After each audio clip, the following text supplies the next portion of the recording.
atenção porque muito pouco se fala da participação feminina, não é? Na elaboração e na divulgação da doutrina espírita. É claro que tem muitos nomes que já são famosos, não é? Mas hoje nós vamos nos centrar em alguns outros.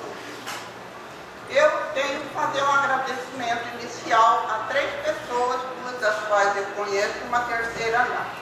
A primeira delas é o Miguel Grisolha, que na Revista Espírita da Edicel, ele fez o índice remissivo e analítico da revista. Eu tenho que fazer um agradecimento ao Alberto Marcos Sintra Arantes, que foi contemporâneo meu, ele fazia medicina, eu enfermagem, e hoje ele trabalha na ID de Araras. Não é? E ele também fez, nos 5 livros básicos, ele fez um maravilhoso índice analítico remissivo que foi muito me ajudou. E a terceira pessoa, que eu já conhecia pela internet, hoje tive o prazer de conhecer pessoalmente, é o Eugênio Lara, o seu maravilhoso artigo Amélie Boudet, Uma Mulher de Verdade. E ele coloca mesmo na introdução a música, né? A Amélie, que era mulher de verdade. Bom, feito esses agradecimentos iniciais, eu preciso fazer alguns conceitos. E o primeiro conceito que eu vou pegar é esse artigo de Kardec, que tem esse nome muito esquisito, né? As Mulheres Têm Alma, que está na Revista Espírita, em 1866, número 1. Lá ele conceitua bem esse aspecto. Ele diz: pode acontecer que o espírito percorra uma série de existências no mesmo sexo, o que faz que, durante muito tempo, possa conservar no estado de espírito o caráter de homem ou de mulher, cuja marca nele ficou impressa. Eu acho que Kardec ele aqui coloca muito bem a questão do sexo biológico. Não é? Existe uma marca de feminino e uma marca de masculino enquanto psiquismo, mais uma marca de homem e mulher, né? De macho e fêmea, enquanto uma visão biológica do corpo humano. Outro conceito que eu quero trabalhar, eu vou usar muito as 2 figuras de baixo, que são os conceitos, né, simbólicos de masculino e feminino. O masculino, então, que tem a configuração embaixo, de um círculo e uma seta, representam o escudo e a lança de Marte, e o outro, o espelho de Vênus. Quer dizer, dentro da simbologia, já existe um aspecto que é muito ressaltado, né, da beleza feminina. Por isso que a minha instigante pergunta, né, ao Eugênio, quem foi que falou que a mãe de Rivaio era bonita? Né? Porque isso daí é um dos aspectos que eu quero trabalhar muito a questão do mito. Né? Dentro do espiritismo nós temos vários mitos, e um dos mitos o que a gente pode compreender, né, o conceito de mito, é uma realidade que passou a existir. Quer dizer, é um aspecto da realidade total, o cosmos, que era apenas um fragmento, uma ilha, uma espécie de vegetal, mas aí eu deixei em destaque a palavra criação. Quer dizer, existe um livro muito bonito que se chama O Mito Explica o Mundo, porque desde a Grécia e Roma Antiga, quando se tentava explicar um evento que não tinha jeito para explicar, eles inventavam figuras mitológicas e eventos mitológicos, né? Então a beleza de Vênus, né? A briga dela com as outras deusas pela beleza, né? Então, para explicar, né? O mito, por exemplo, da sexualidade, que é muito bonito, não é? Quem tiver acesso, leia mais profundamente. Quando eles querem trabalhar a questão da sexualidade humana, eles criam o mito do Cupido, de Eros e Psique, né? Que Eros e Psique, então, Eros, todo mundo sabe, é o Cupidinho, que tinha seta, né? Mas na realidade tinha 2 setas, uma seta de bronze e uma seta de ouro. Quando ele acertava uma pessoa com a seta de ouro, a pessoa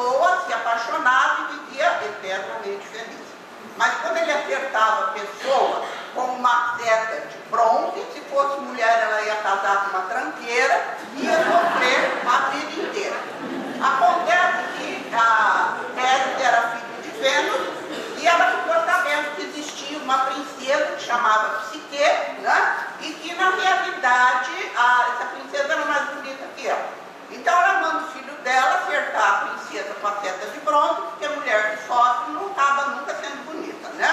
Acaba sendo feia, de tanto sofrer.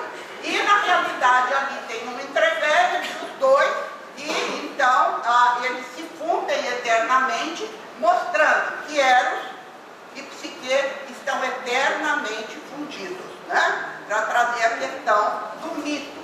E eu acho que muitas coisas da doutrina nós lidamos com mito, né? Eugênio já citou isso hoje cedo, são mitos. Então, na realidade, isso é outro aspecto, né?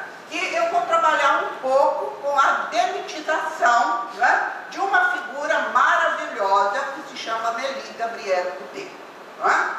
E eu tenho uma birra de quem chama ela de Gabi, sabe? Mas é birra pessoal. Então, os objetivos que eu tracei foi analisar as falas de Kardec, Gabriel Delane e Ley-Marie, abordando a atuação de Amélie no processo de codificação. Tecer breves considerações sobre os biógrafos de Amélie Gabrielle Couder e determinar a proporcionalidade das vozes femininas em relação às vozes masculinas e outras denominações indefinidas.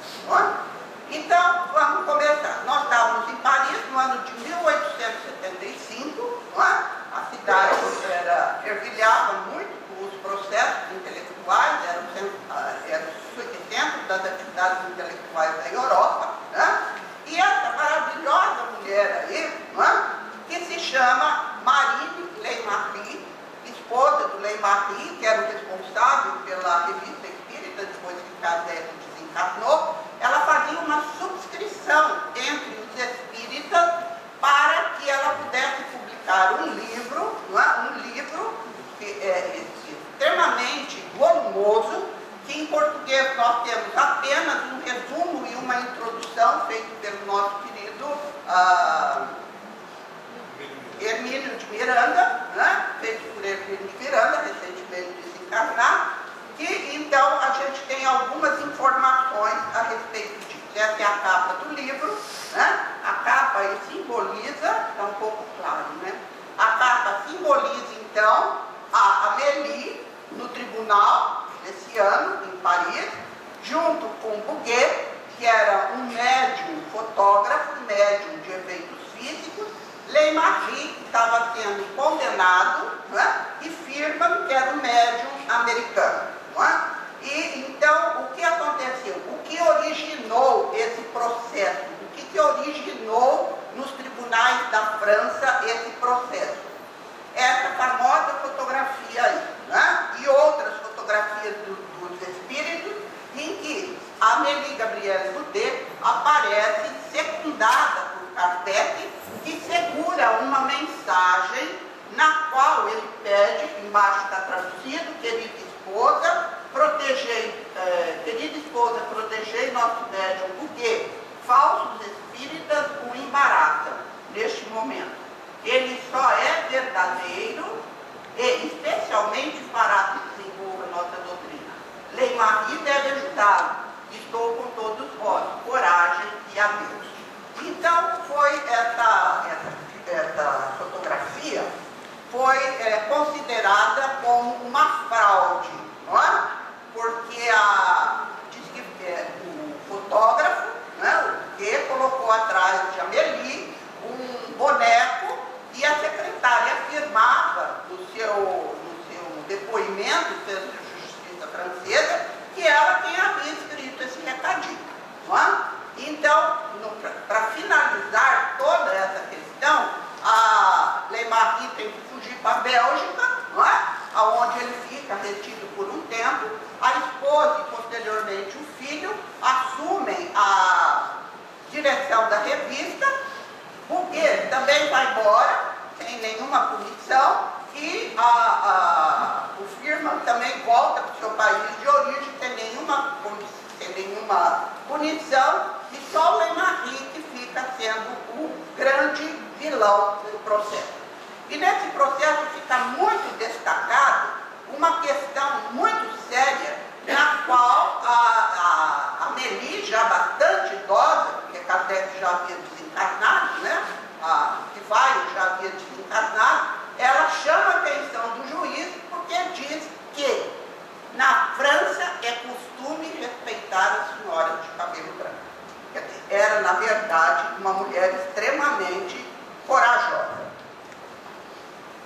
Então ela faz esse depoimento. E aí começam as minhas conjecturas hipotéticas da colaboração de Amélie no processo de codificação. Obtive na mesma chapa 2 provas, dizia Amélie, sobre as quais, atrás de mim, meu bem amado companheiro de trabalho, Allan Kardec. Veja, aqui ela se coloca como companheira de trabalho de Allan Kardec. Isso está lá, parte do o Hermínio de Miranda colocou, parte do livro que o Hermínio de Miranda colocou. Isso daí aparece bem claro, que a Amélie já se coloca como trabalhadora ombro a ombro com Kardec, né?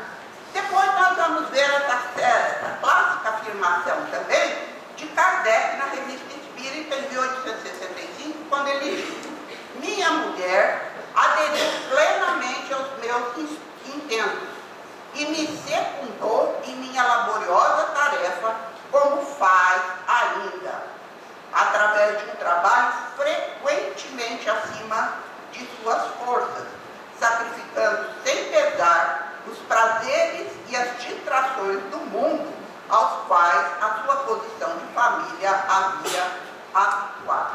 Nós sabemos também que a Amélie levou um dote bastante grande quando ela se casou, em torno de 80 mil francos, né? Era assim, naquele tempo, uma quantidade de dinheiro bastante grande. Então você vê que aí também Kardec já coloca a participação ativa. E o nosso companheiro Eugênio coloca no seu artigo essas questões. Então, qual trabalho acima de suas forças teria tido a Amélie? Então ele diz: a revisão dos originais, a compilação de material, transcrições, diálogo inteligente e produtivo entre os dois no seu dia a dia, participação em projetos e temas para livros, artigos que Kardec elaborava. Então aí está a referência, né, do Eugênio e da publicação dele no site, que é o Pensamento Social Espírita. Continuando então, nós vamos ver o que o próprio Leymar colocou a respeito de Amélie, que para mim é a primeira grande voz feminina da codificação. A publicação tanto do Livro dos Espíritos quanto da Revista Espírita se deveu em grande parte à firmeza de ânimo, à insistência, à perseverança de Madame Allan Kardec. Isso está, então, no livro de Deus Santuil, né? E o Alfredo Thiel, que o meu é o velho, não é um novo agora, o meu é o velho que está caindo os pedaços, né? Que está na página 159. Leymar que não deixa nenhuma dúvida que ela era uma participante ativa e que muitas vezes ela teve uma contribuição bastante específica naquilo que Kardec estava planejando para o seu desenvolvimento, para a publicação de novas obras. Ela era professora de primeiro grau, né? Que era uma educação, uma das educações mais altas que as mulheres podiam ter na França, né? Os homens ainda tinham outros acessos, né? Mas as mulheres tinham pouco acesso. Já o Gabriel Delany, vocês se lembram que na Revista Espírita, dos últimos volumes da Revista Espírita, Kardec analisa uma comunicação de um espírito em que Gabriel Delany estava presente. Naquela época ele tinha 8 anos. Muita gente acha que Gabriel Delany foi quem acudiu Kardec no momento do seu desencarne. Não foi o Gabriel, foi o Alexandre, o pai dele. Porque quando Kardec desencarnou, ele tinha 12 anos. Só que tem uma questão, ele vivia dentro da casa de Kardec. Porque tanto o pai como a mãe, né, eles participavam ativamente dos trabalhos da Sociedade Parisiense de Estudos Espíritas e eles frequentavam com frequência a casa de Rivaio e Amélie. Durante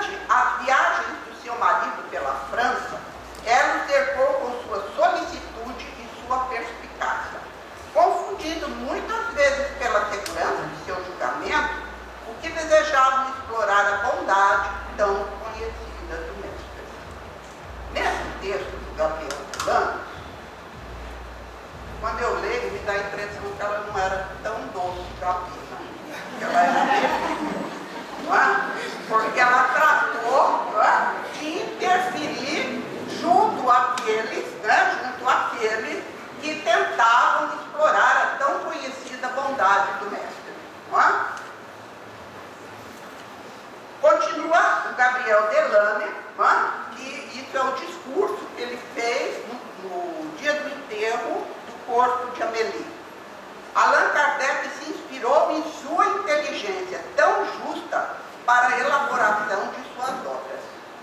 Não as publicou nenhuma sem a ter consultado e muitas vezes aproveitou suas sugestões que a retidão de julgamento de sua companheira fornecia. É, pois, com uma dupla perda que temos neste momento, a de uma mulher de coração devotada às suas ideias e a de uma colaboradora do homem de gênio que nós suportamos. Então, aqui, gente, é muito claro a participação ativa de Amélie em todo o processo de codificação.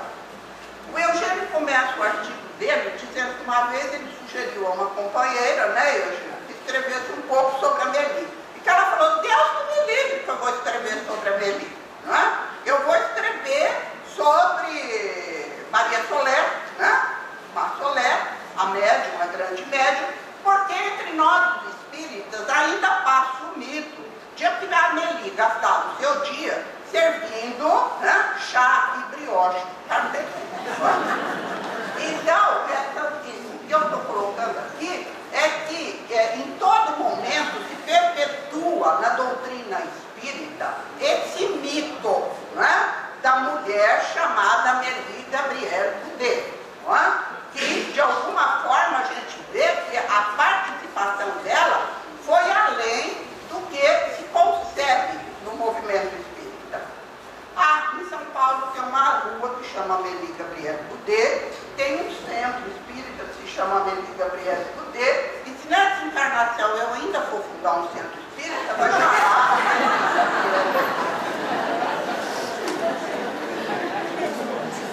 Bom, agora eu vou começar um processo de demitificação, não é desmistificação.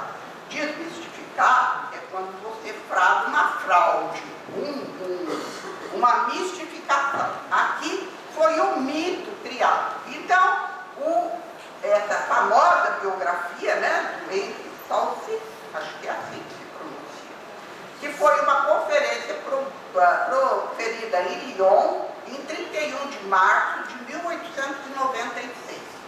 Começa porque não existe um biógrafo de Amélie. Você encontra de Amélie está nas biografias de Allan Kardec. Ele diz assim: ela era baixa de estatura, porém de harmoniosas proporções, gentil e graciosa, rica por herança dos pais e filha única, inteligente, vivaz, sob com seus sorrisos e seus atributos, aí eu não sei se são físicos, intelectuais ou morais, fazer-se notar pelo senhor quadro. Assim, a senhorita Amélie Goudet era 9 anos mais velha que o senhor Rivaio, porém aparentava ter 10 anos menos que ele, quando foi firmado em Paris o contrato de casamento. Gente, como era difícil, e como é difícil para os biógrafos de Kardec acreditar que esse homem tão inteligente foi casar com uma mulher que era quase 10 anos mais velha que ele. Então precisaram criar um mito de uma mulher que, embora quase 10 anos mais velha que aquele homem, aparecia muito mais nova que ele, né? 10 anos mais nova. E eu quero contar uma coisa para vocês. Aquela fotografia minha que está lá na divulgação passou por Photoshop. E eu acho que biógrafos de Amélie passaram a Amélie pelo Photoshop. Não tinha naquela época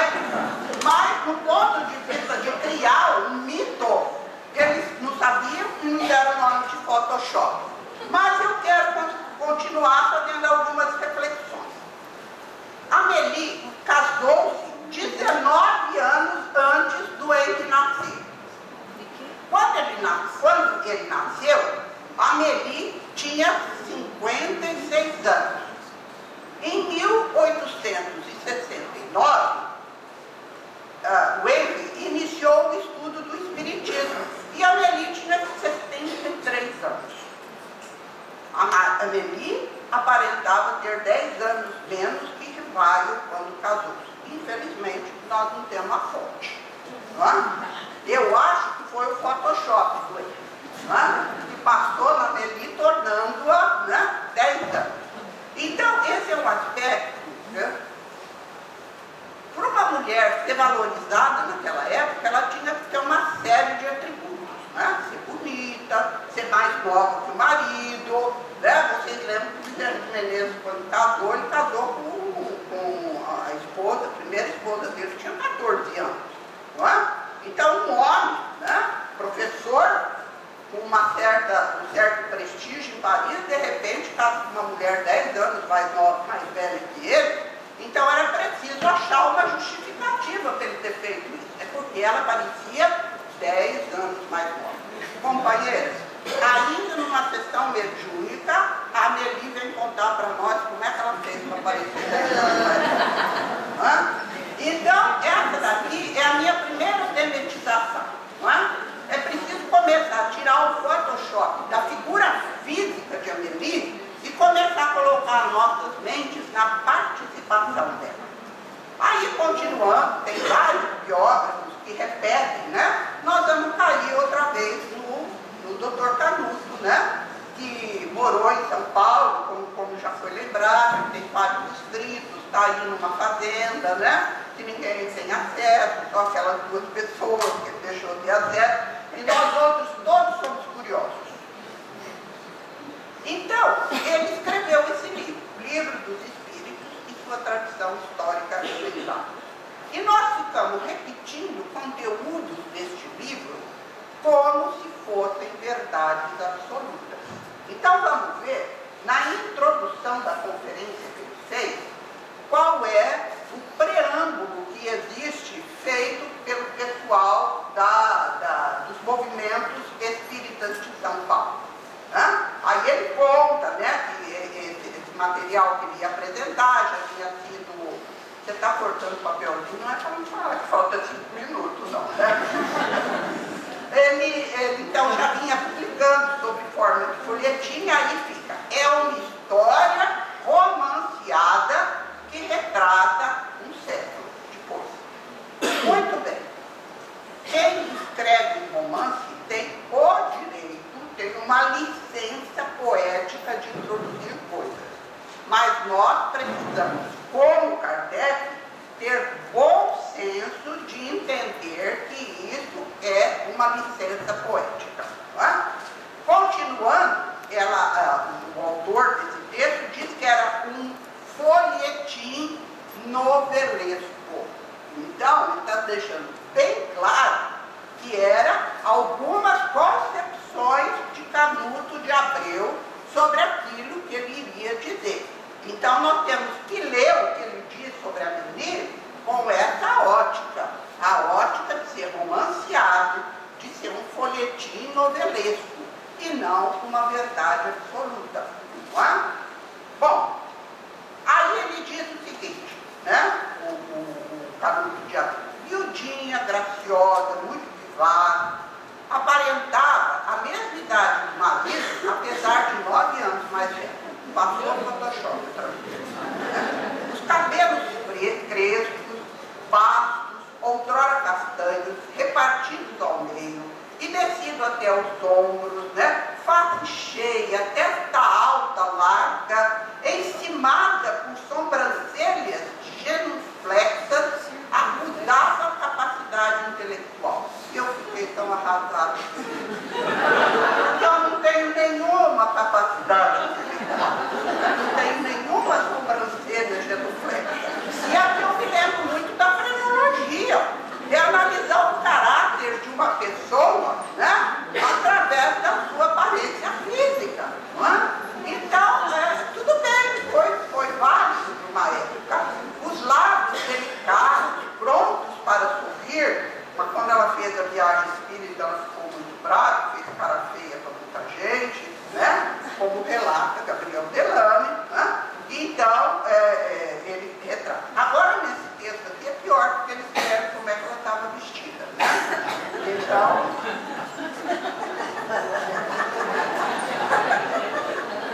ela estava com o vestido que ela tinha usado na boda de prata. Era um vestido lindo, de seda leonesa. E olha, com as dificuldades financeiras que Kardec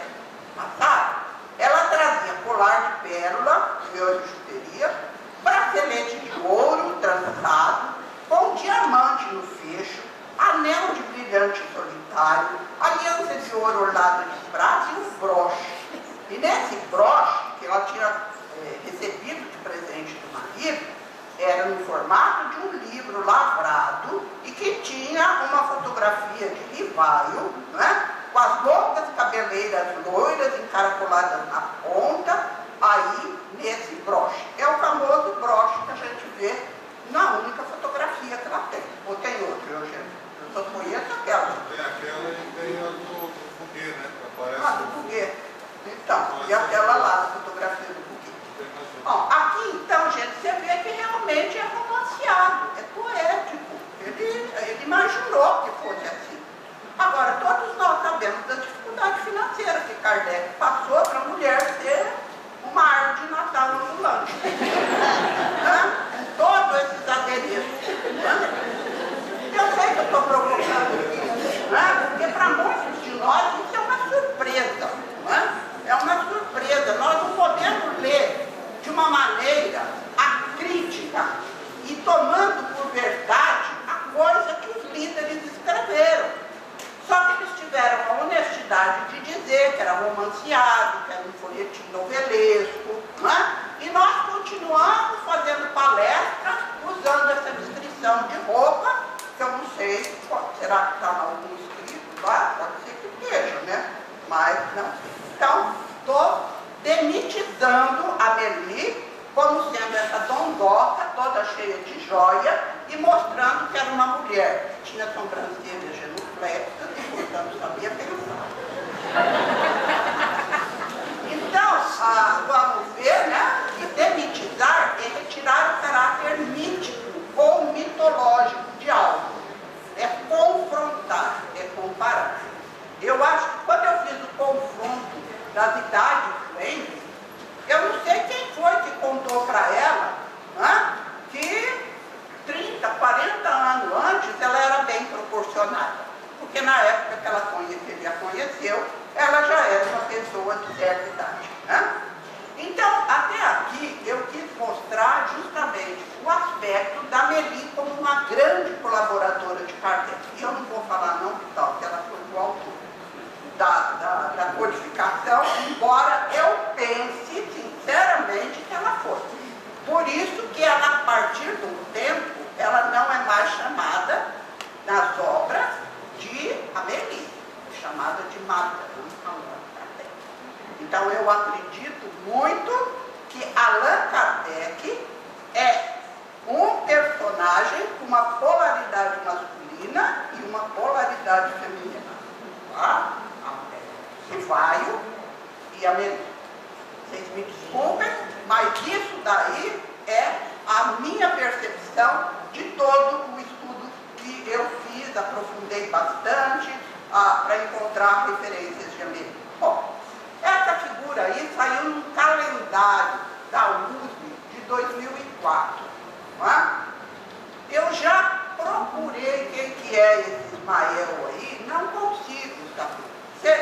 Dizem que foi o Eugênio, uma vez conversei com ele. Você quer falar, Eugênio? Não, essa imagem a gente publicou no jornal Abertura de Santos e ela foi obtida por esses caras que fazem retrato falado, um japonês, e ele usou um programa recente na época de computação gráfica, né?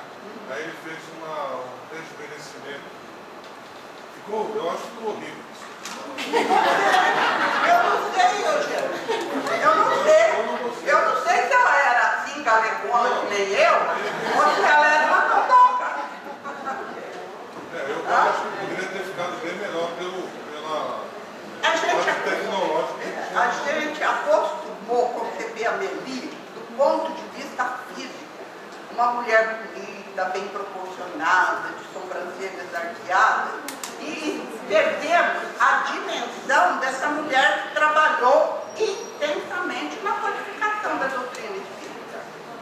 Olha, eu não sou feminista, não. Nem gosto da Beth Friedman, jamais tiraria meu sutiã em praça pública. Então, é esse aspecto que nós precisamos valorizar. Bom, o total de espíritos comunicantes na revista espírita, no livro dos espíritos, no livro dos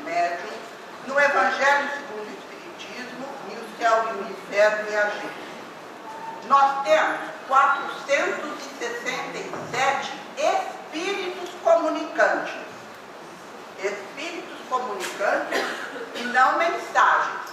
Porque Santo Agostinho e Santo Luís estouraram a boca do balão pela quantidade de mensagens que ele tem. Vocês vão me perguntar como é que eu cheguei. É aí que eu agradeci muito ao nosso companheiro da ID, né? E ao nosso companheiro da Edicel, porque eu fui localizando e depois passei por todas as revistas espíritas e pelos 5 livros. E o único jeito que eu achei, o Vital vai ficar bravo comigo, não tem importância, eu peguei um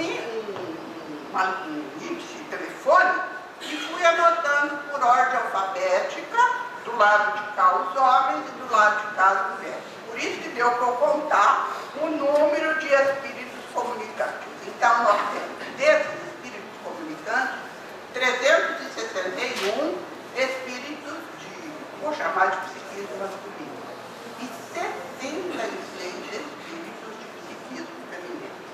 Alguém tinha uma ideia que era tanto? Eu nunca achei. Porque nós conhecemos Cáritas, não é? Conhecemos talvez o fim de Radam, que ele fala em Livros Médios, conhecemos talvez a Madame Stel, né? Depois nós temos 27 que são diversos, que é impossível a gente localizar qual o psiquismo desse espírito. Temos 7 que se intitularam guias espirituais e 6 que se intitularam espíritos protetores. Muito importante, que eu acho, é que a primeira denominação que foi dada para espíritos de psiquismo feminino é um nome que eu nunca vi ninguém chamar. É em prolegômenos que nós chamamos, etc, etc, etc. Porque só tem os espíritos de psiquismo masculino, que o Mar vai falar, né? E provavelmente deveria ter outros espíritos de psiquismo feminino que resolveram colocar etc, etc, etc. Não, é um nome muito estranho. Na revista espírita, nós vamos ter 808 comunicações. Não quer dizer que são 808 espíritos. E nós temos 734, que é 90,4%, que são espíritos de psiquismo masculino. E nós temos 74 comunicações, 9,6%, que são de espíritos de psiquismo feminino. A média de comunicações que Kardec e Amélie tinha que ler era em torno de 67,7 comunicações. Como que eu cheguei nesse número? No final, depois, muito obrigado, não vai dar para eu apresentar aqui, mas vocês receberam no CD, vocês vão encontrar os artigos da Revista Espírita que Kardec diz que 3.800 material que ele recebia, no fim de tudo, dava para publicar apenas 6. E trabalhos de grande vulto, nem 10%. Agora, o que acontece? Era publicado isso, mas o resto tudo era lido. Não é? Por isso, a conjectura do Eugênio, para mim, tem um fundamento muito grande. A Amélie, nesse momento, quem fazia o processo classificatório, não é? Essa daqui está com cara de apócrifa, né?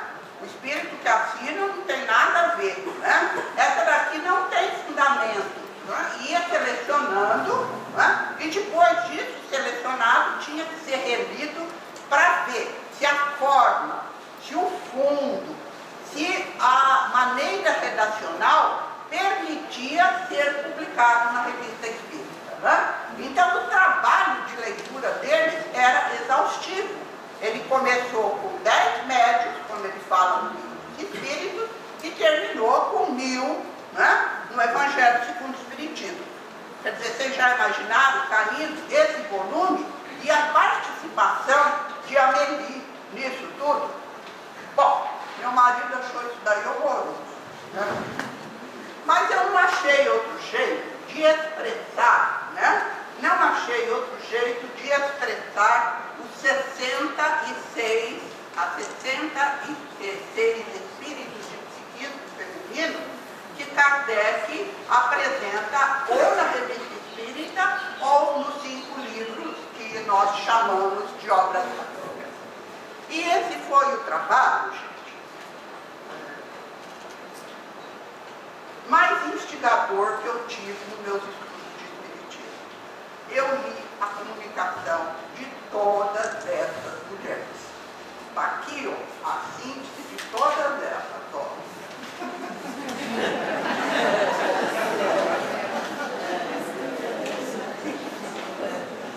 Aí eu mostrei para o Vital falou para mim assim, vamos publicar um livro. Eu falei, mas publicar livro? Ele falou, tem livro e-book, tem agora eletrônico, não é? Sei lá, falei para ele que eu vou pensar. Não é? Mas foi uma imersão maravilhosa, tá? Eu vou destacar algumas aqui e depois eu vou destacar 3 só a mais, porque o tempo também está chegando no fim, né? Essa comunicação da Viúva Fulana, ela foi publicada na Revista Espírita e ela está publicada em O Céu e o Inferno, na segunda parte do Céu e o Inferno.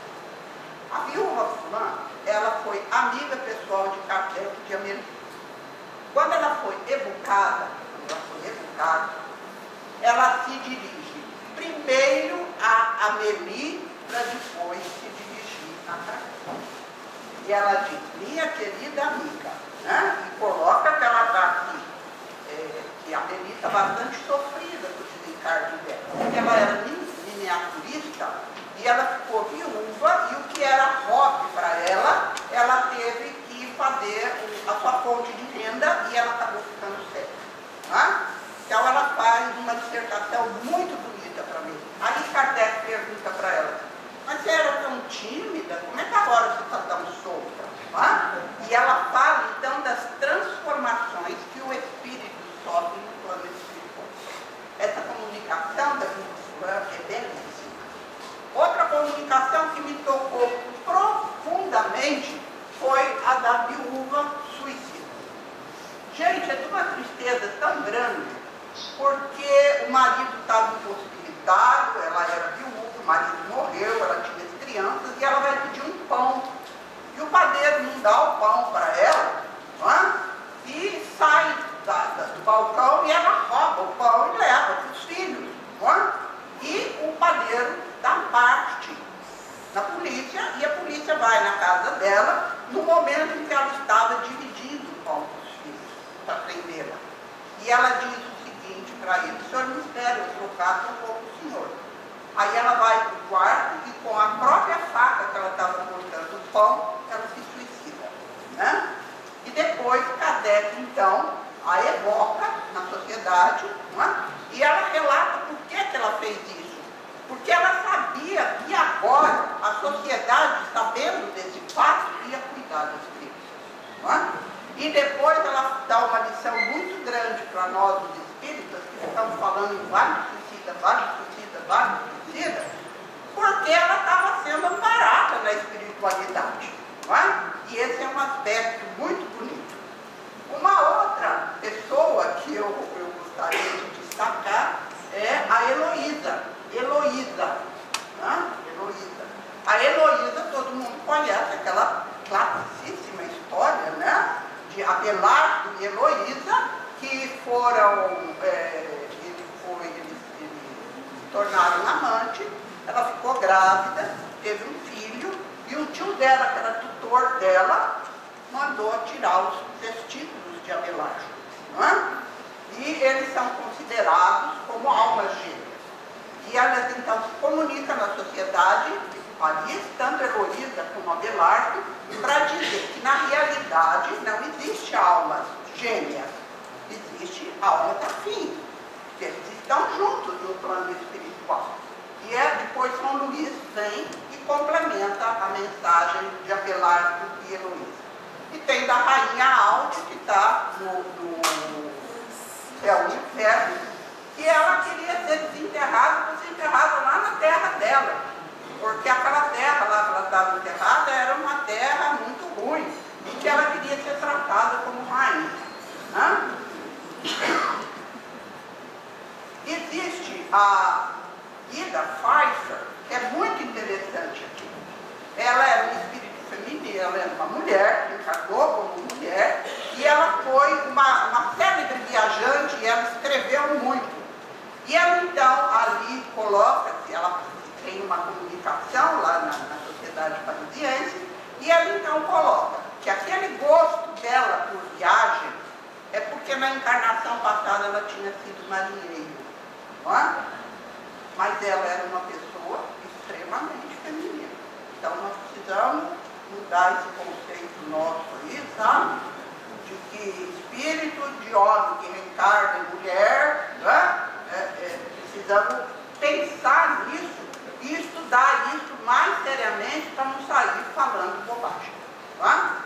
Olha, eu quero dizer para vocês que eu tenho um curso de especialização em sexualidade humana e eu não tenho nenhum preconceito com a homossexualidade, viu? Inclusive tem um companheiro nosso que escreveu um livro belíssimo, não sei se tem aqui, né? Que é um livro grosso, assim, fruto de 11 anos de estudo, onde ele trata da homossexualidade na visão espiritual. Tá? É um livro muito bonito. E depois, continuando, nós vamos ter a irmã Rosália, não é? Nós vamos ter espíritos encarnados que são evocados, inclusive Alexandre Delane evoca ele encarnado, evoca o espírito da mulher, a senhora Delane, não é? Porque ele tinha ido viajar, e ela se manifesta a ele. Ela escreve, ele psicografa o que ela está falando, porque ele era médium de psicografia, não é? E Kardec, então, faz questão de publicar isso para mostrar a comunicabilidade dos espíritos encarnados. É muito engraçadinho o jeito que eles conversam, muito bonitinho, né? Depois tem várias outras. Tem essa menina Emma, que morreu com 7 anos, que está aí, né? Ela veio em New Orleans, né? A mensagem dela é psicografada em New Orleans, porque a gente tem ideia de que os espíritos femininos falam apenas de textos evangélicos. Não, ela vem trazer, ela vem descrever a realidade do mundo espiritual, não é? Nós vamos ter estou passando batido em algumas, né? Muitas delas, mas eu quero achar uma condensa.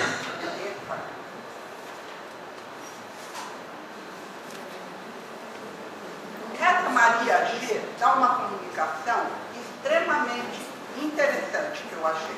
Ela faz colocações sobre o projeto da Caixa Geral do Socorro nas instituições espíritas.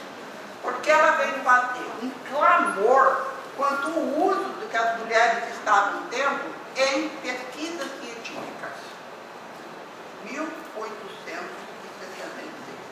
E a condessa Cleranberg, ela vem falar de um assunto muito importante, que é a questão dela ser uma médium curadora. Ela diz que ela era uma médica, mas que no futuro nós teremos médicos médiums.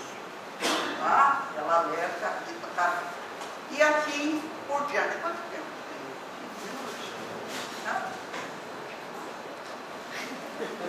Estou preocupada. Então vamos começar com a que é mais conhecida de nós, espíritas, que é a Cáritas, né? Todo mundo conhece a prece de Cáritas, muitos de nós oram a prece de Cáritas. Mas a prece de Cáritas, ela é identificada, a Cáritas é identificada como 3 personagens diferentes. É Cirene de Atenas, né? Que eu não vou ler o nome dela, que era uma imperatriz bizantina que reinou entre 797 e 802 depois de Cristo. Antes de se tornar imperatriz reinante, ela foi imperatriz consorte e depois ela foi regente viúva do imperador. Ela morreu exilada na ilha de Lesbos em 803.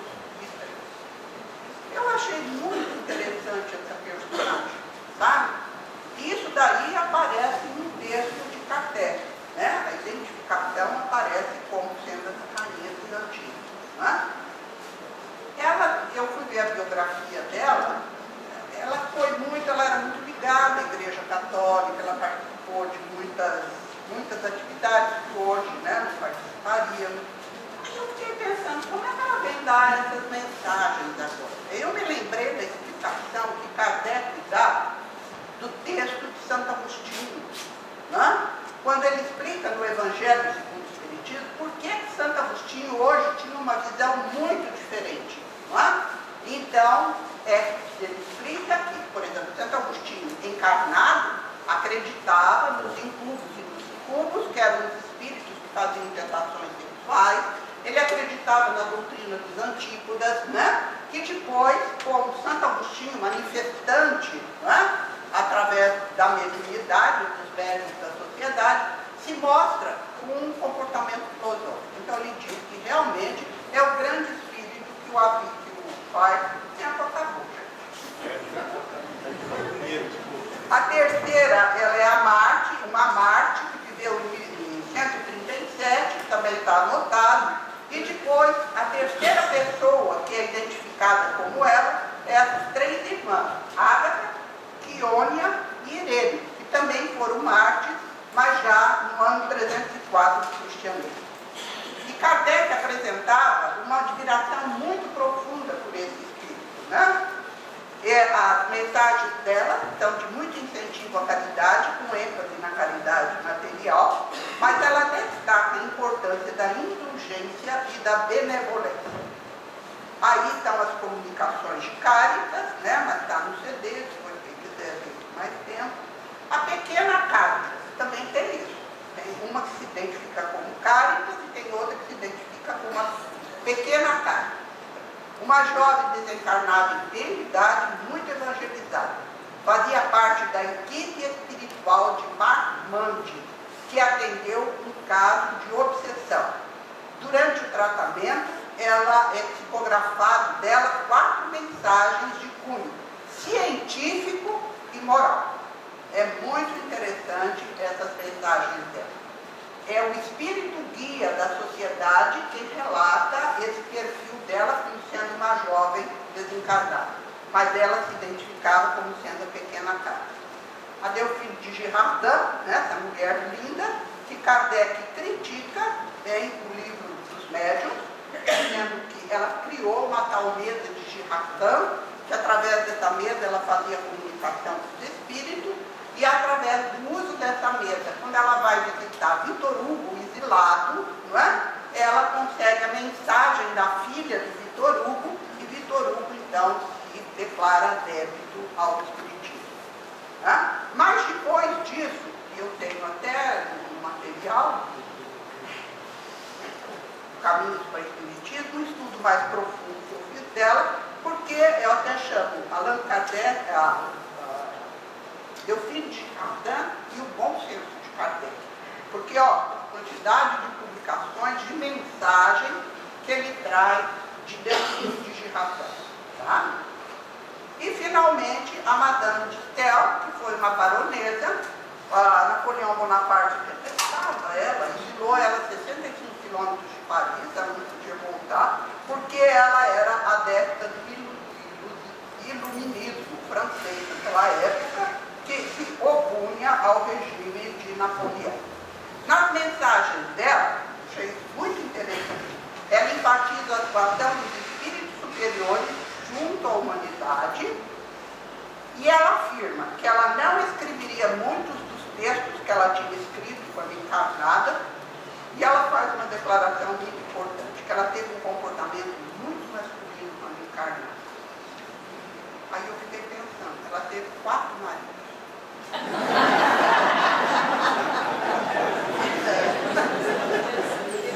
E essas daí são as mensagens que ela traz, né?